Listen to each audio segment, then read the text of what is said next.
el flujo de caja como herramienta de gestión y evaluación y seguimiento de la parte netamente financiera permite identificar, ¿no? O evaluar, si quieren, el grado de rentabilidad que puede tener nuestro proyecto a partir de los ingresos efectivos y los egresos efectivos. Eh, el flujo de caja tiene estos dos grandes elementos, que es el ingreso efectivo y el egreso efectivo. El ingreso efectivo para hacer flujos de caja toma en cuenta todas las ventas que se hacen de manera que se asumen hacerlas al contado. No se consideran los flujos de caja ventas al crédito o ventas con políticas de descuento, ¿sí? No se acepta eso en el flujo de caja. Y los egresos también efectivos están vinculados básicamente a los procesos de producción o de funcionamiento del proyecto. Y estos procesos de producción o funcionamiento del proyecto van a generar costos. Estos costos pueden ser de acuerdo a su naturaleza. En estos casos, para proyectos industriales, se considera siempre el costo en función al volumen de producción. Y el volumen de producción, ¿no? Maneja dos tipos de costos, ¿no? Un costo fijo, o también llamado como costos o gastos operativos, ¿sí? Que no es nada más un costo permanente en función al tiempo. Y el costo variable. El costo variable es aquel costo que está en relación directa con la demanda o con la cantidad demandada o la cantidad producida, ¿no? Entonces, esos son los dos costos que se determinan, ¿no? Y también algunos proyectos, sobre todo en el área de las construcciones, se trabaja con otro tipo de costos, que son los costos directos y los costos indirectos. Pueden hacer también esa clasificación de costos, ¿no? Porque uno observa en la gestión de costos, ¿no?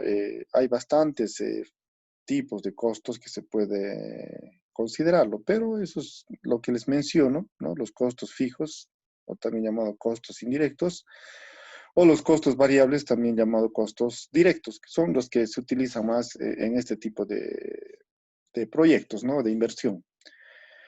Entonces, pero no solamente son esos costos, ¿sí? O egresos que se toma en cuenta en un flujo de caja, sino que también se toma en cuenta lo que es otros costos, como por ejemplo lo que hemos visto en la anterior clase, ¿no es cierto? Esto que tiene que ver con los costos financieros, ¿no? A través de este simulador, ¿no? Hemos visto que está en relación directa, obviamente, estos costos financieros en relación a una tasa de interés activa, ¿no? ¿Sí? Y que eso nos va a determinar, ¿no es cierto? Una vez considerado esto, a través de este simulador que hemos ya proporcionado en el anterior curso, considerando esta columna, ¿no? Del plan de pagos, que vendría a ser todo el costo financiero, ¿no? Que nos interesa a nosotros, ¿no? Bueno, este es un plan de pagos mensual. Lo que nos interesa a nosotros es un costo financiero anual, porque el proyecto lo hacemos generalmente para 5 años, ¿no? En proyectos industriales. Pero si alguien está haciendo un proyecto más amplio, hasta 10 años, ya les había propuesto hacer un curso aparte para ver cómo podemos diseñar este simulador, programarlo, ¿no es cierto?, para más tiempo y hacer algunos cambios también que ustedes desean, ¿no? Entonces, en base a estos costos financieros, ¿no? Estos son otros costos financieros que también se va a tomar en cuenta en los flujos de caja. Eh, no solamente los costos financieros se toman en cuenta en un flujo de caja. En este caso, el costo financiero se va a tomar en cuenta siempre y cuando exista una deuda, ¿no? De una entidad financiera o una entidad comercial, en este caso, un proveedor de materiales o activos, ¿no? Sino que también en los flujos de caja se toma en cuenta otro tipo de salidas o egresos que vienen a ser la parte tributaria, en este caso los impuestos, ¿no? Entonces, también los impuestos van a ir a ser parte de los ingresos, perdón, de los egresos efectivos, ¿no? Entonces, nosotros vamos a tomar un impuesto de acuerdo a nuestra norma. ¿no es cierto?, un impuesto a las utilidades de las empresas, ¿no? Que eso nos va a permitir a estimar. Y podemos también hacer un flujo de caja si ustedes quieren trabajar un poco, ser más exquisitos en la parte tributaria, porque hay algunos proyectos que sí les exige bastante el tema tributario, ¿no? Para ver si conviene o no conviene o cuánto de impuestos vamos a pagar, etcétera, y ¿no? Sobre todo las empresas que trabajan en el régimen general, ¿no? ¿Sí?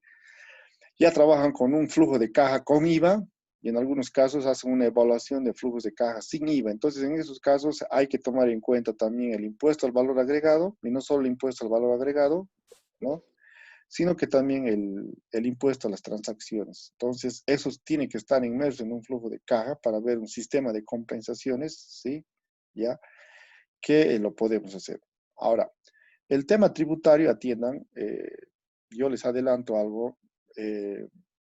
El tema tributario, ustedes lo han de ver en la materia que es legislación tributaria, donde maneja muy bien todo este tipo de impuestos, ¿no es cierto? Entonces, más adelante, si ustedes desean, igual, si quieren otro curso aparte, podemos hacer ya en un proyecto con IVA y sin IVA. Por ahora lo que vamos a hacer es un proyecto directamente tomando el impuesto a las utilidades de las empresas, ¿ya? Pero si alguien quiere un poquito más aprender, quiere desarrollar o en tu proyecto quiere, me dice, programamos y en una clase podemos hacer un flujo de caja con IVA y otro flujo de caja sin IVA, ¿no? Para ver cuál es el resultado, ¿sí? Estaría bárbaro, licenciado, Ya, gracias. ya, entonces, pero eso me confirma al final de la clase, ¿no? Ya, entonces, una vez que tenemos esa estructura, ¿no es cierto?, de los flujos de caja, ¿no es cierto? Hemos hablado de, aquí lo voy a hacer de manera general. Un flujo de caja está compuesto por ingresos efectivos, ¿no es cierto? Y también hemos dicho por egresos efectivos. Esos son los dos grandes componentes de un flujo de caja, ¿no?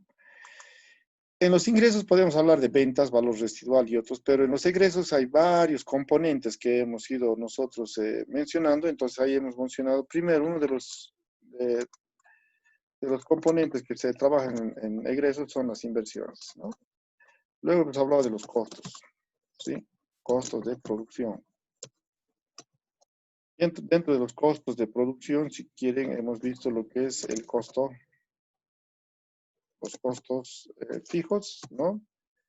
Y variables, ¿no? Pero también hemos hablado de lo que se llaman los costos eh,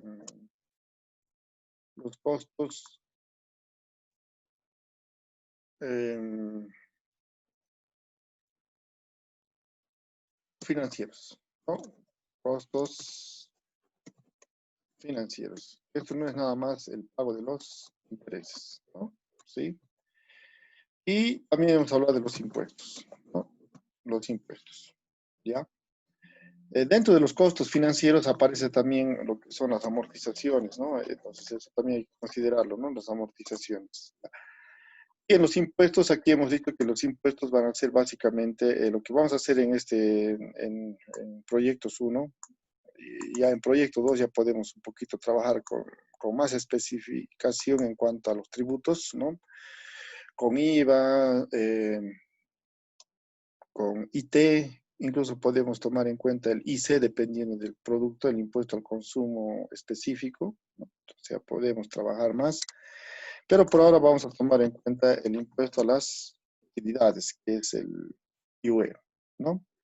Entonces, una vez que nosotros tenemos estos totales, ¿no es cierto? Aquí tenemos el, el ingreso y los egresos, ¿no? En un flujo de caja, en una estructura. Entonces, recién vamos a tomar lo que es el flujo, ¿no? El flujo neto o el flujo de caja, que va a ser igual a los ingresos efectivos menos los egresos efectivos. Entonces, esta es una estructura muy general que estamos viendo y recordando nada más en qué consisten los flujos de caja, ¿no? Flujos de caja. De manera, esto es lo que les acabo de explicar, es un flujo de caja, ¿no es cierto?, de manera general, ¿sí? Entonces, con eso, esta explicación está concluida.